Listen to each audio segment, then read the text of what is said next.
So I think this is a very important point that you've just made, in that we do have a very unique position now in history, where we have the capability to do some of the things I think that we've all been thinking of, which is to create, I guess, what I'd call a health revolution.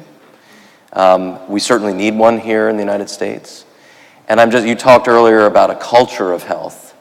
And I'm just wondering what you think might be ways that we in the United States can take advantage of some of the wisdom of traditional Indian culture to help create a health revolution here.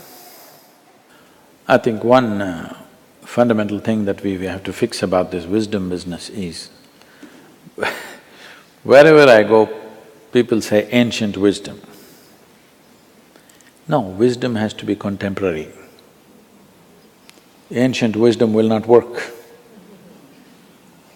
There are some aspects of wisdom which are timeless, any time they're relevant. But many things which were very relevant 1,000 years ago are not relevant today. There are certain fundamentals which are always relevant. So let's look at only that. For that, the first and foremost thing, because you're talking essentially about health, we have to produce a user's manual for this most sophisticated gadget that we have, a user's manual. What is the nature, how does it function? When I talk about this, see, if you as much turn your hands around, the way you breathe will change. Most human beings have not noticed it. If you simply turn it around, the way you're breathing will alter itself. So this is because it is like you've been given a super sophisticated computer, but you are in still caveman's mindset. You want to beat it into action somehow. So this is the essential problem. The reason why, let's say taking United States as an example, this is not going to be the problem of only United States. United States has come first in the race, okay? Others will get it, because they're all going the same way. Right now, US is a stark example. One thing is, we go on raising the bar for survival.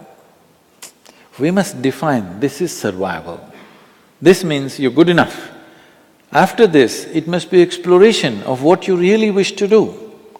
But we keep on raising the bar of survival in such a way, now even after becoming the most affluent nation, a whole lot of people are just struggling for survival.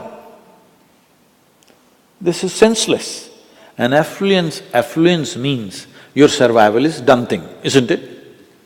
But like you just mentioned, they're working 3 jobs to survive.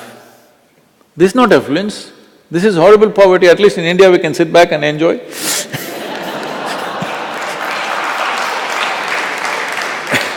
See, the way we have structured the society right now is, people have a 35-year house mortgage. I mean, if you have a 35-year economic commitment to something, tomorrow even if God popped up here, you can't change the direction of your life because the bank is here. What will you do? Because largely you're all from Christian community, so I'm saying, if Jesus popped up tomorrow and he says, "Come follow me," you're not going because, no, not busy, you got monthly payment, you got bills to pay, insurance to pay. You can't change. This is a silly way of organizing our lives. The very reason why we want to become affluent is so that depending upon what life offers us, we can change the direction of our life whenever we want, isn't it? Isn't it very important? This is one thing that has to sink into the American people. Being the most affluent nation means you are not battling for survival. This is happening because you are raising the bar of survival endlessly. No matter what you do, you're still only fighting for survival. If this one thing we change, then we can do lot of things about health and well-being and beyond that.